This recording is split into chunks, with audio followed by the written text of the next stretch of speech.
ถ่ายวิดีโอเลยตอนนี้กำลังย่างกลับไปดิ ตอนนี้กำลังย่างกลับย่างไหม รับจะได้ ไว้บนหัวให้นวดส่วนไว้นวดส่วนไว้บนเต้นเลยเด้อ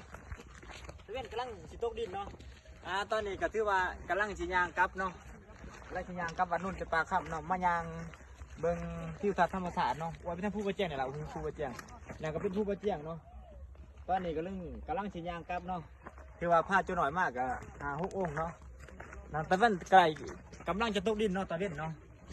ถือว่าวิวงามร้ายเด้อตอนแรกเด้อวิวงามร้ายตอนแรกนะกะจะย่างมาด้วยล่ะเพราะว่าที่มาถ่ายเอาหัวให้ชวนที่มาถ่ายเอาชวนถึงไปถ้าสิล่ะทางด้านนี้ก็สิเป็นสวนของพ่อแม่ประชาชนเนาะที่เพิ่นปลูกอันนั้นเครื่องปลูกของพังเนาะแล้วก็เป็นน้องปลาเนาะไม่ถูกว่าเป็นน้องปลาแหละเป็นน้องปลาเลยอย่าสวยมือบางกล่องที่มืออยู่มือ บริปังนะ นี่ก็เป็นน้องปลาพ่อแม่ประชาชนเนาะโอ้คือจิเขาไปบ่ได้หรอกล่ะมันเขาไปบ่ได้ทางนี้เนาะ โดดตา